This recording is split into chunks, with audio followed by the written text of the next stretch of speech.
کہ جس دن لشکر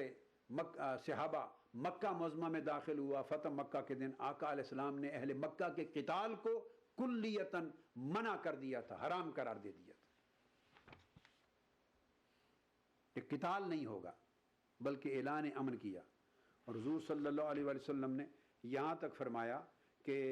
صحابہ کرام، آگے حدیث میں آتا ہے کہ جب آقا علیہ السلام فتح مکہ کے موقع پر اندر داخل ہو گئے اور آپ خطبہ ارشاد فرما رہے ہیں، اور دوران خطبہ آقا علیہ السلام نے پوچھا اہل مکہ سے جو لوگ کھڑے تھے اور اپنے صحابہ کرام سے بھی جو لوگ کھڑے تھے، قال لهم ما تظنون انی فاعل بکم، اے اہل مکہ اپنے دل سے پوچھو کہ آج تم کیا سوچو اندر سے کہ میں تمہارے ساتھ کیا کرنے والا ہوں، تمہارے ساتھ کیا سلوک روا رکھنے والا ہوں، ان قریب میرا رویہ تمہارے ساتھ کیا ہوگا، تمہارے دل تمہارے دماغ تمہیں کیا بتا رہے ہیں۔ انہوں نے جواب دیا قالوا اخ کریم و ابن اخ کریم، آپ ایک بڑی بزرگی والے سخی بھائی کی طرح اور سخی بھائی کے بیٹے کی طرح ہمارے ساتھ سلوک کریں گے۔ آقا علیہ السلام نے اعلان کیا لا تثریب علیکم اليوم اذهبوا فانتم الطلقاء، آج تمہاری کوئی گرفت نہیں ہوگی، کوئی مواخذہ نہیں ہوگا، تم سے کوئی انتقام نہیں لیا جائے گا، جاؤ تم سارے آزاد کر دیے گئے۔ تمہارے 13 اور 8 یعنی 21 برس تک تم جو جن جرائم کا ارتکاب کرتے رہے اور جن مظالم کا انتخاب کرتے رہے ارتکاب اور جو اذیتناک تکلیفیں ہمیں پہنچاتے رہے 21 برس تک، آج وہ معاف کر دی گئیں، بس امن کے ساتھ رہو اور امان کے اندر داخل ہو جاؤ۔ اسی طرح آقا علیہ السلام مدینہ طیبہ جب قیام پذیر تھے، ہجرت مدینہ کے بعد اور فتح مکہ سے قبل، تو عبداللہ ابن مسعود رضی اللہ تعالیٰ عنہ حدیث کے راوی ہیں، فرماتے ہیں کہ اس وقت مکہ میں بہت بڑا شدید قحط آیا، اور اہل مکہ جو ہیں ان کے فاصابہم قحط و جہد، بہت زیادہ بھوک اور پیاس اور قحط نے گھیر لیا اہل مکہ کو، حتیٰ کہ لوگ حتیٰ جعل الرجل ينظر الى السماء فیرا بینہ و بینہا کہیت الدخان من الجہد، یہ حالت ہو گئی تھی ان کی کہ لوگ آسمانوں کی طرف نگاہ اٹھا کے دیکھتے تھے تو بس دھواں ہی دھواں نظر آتا تھا اور کچھ نہیں تھا۔ حتیٰ اکل العظام، کھانے کو کچھ نہ بچا اہل مکہ کے لیے۔ ایک وقت ایسے قحط کا آیا حتیٰ کہ ہڈیاں، جانوروں کی جس کی بھی ہڈیاں ملی، ہڈیاں کھانے لگے۔ تو اس میں ابو سفیان کو بھیجا گیا نمائندہ بنا کر مدینہ طیبہ آقا علیہ السلام کی بارگاہ میں، حضور علیہ السلام کی بارگاہ میں حاضر ہوئے۔ ابو سفیان نے آ کے کہا یا محمد صلی اللہ علیہ وسلم ان قومک قد ہلکوا فادع اللہ ان یکشف عنہم، وفی روایت جو صحیح بخاری میں روایت ہے دوسری، کہا یا رسول اللہ استسق فإنها قد ہلکت فموتروا، آقا علیہ السلام نے کہ بارگاہ میں فاستسقا فموتروا، عرض کیا گیا یا رسول اللہ، یا محمد صلی اللہ علیہ وسلم آپ کی قوم یعنی قریش کی طرف اشارہ کیا، ہلاک ہو گئے، تباہ و برباد ہو گئے، مر گئے، ان کے پاس کھانے پینے کا کچھ نہیں، قحط شدید کی لپیٹ میں آ گئے۔ آپ اللہ رب العزت کی بارگاہ میں دعا کریں کہ ان سے یہ مصیبت ٹال دے۔ اب کافر ہے، مشرک ہے، دشمن ہے، جب ان کے پاس اپنے بچاؤ کا، ہلاکت سے نجات کا کوئی راستہ نہ بچا اور ہر طرف سے مایوسیوں نے ان کو آ کے گھیر لیا، تو انہیں باوجود کفر و شرک کے آقا علیہ السلام کی عظمتوں پر، آپ کی شان پر، آپ کی رفعت پر، آپ کی شان توسل پر، شان شفاعت پر، آپ کے تصرفات پر، آپ کے معجزات پر اتنا عقیدہ تو ہے کہ جب گر گئے مایوسیوں میں، پریشانیوں میں، ہلاکتوں میں اور کوئی راستہ بچاؤ کا نہ بچا، تو آقا علیہ السلام کی بارگاہ میں پوری قوم نے ابو سفیان کو بھیجا کہ اب کوئی اور راستہ بچاؤ کا نہیں سوائے آقا علیہ السلام کی ذات کے، جاؤ ان سے دعا کروا دو۔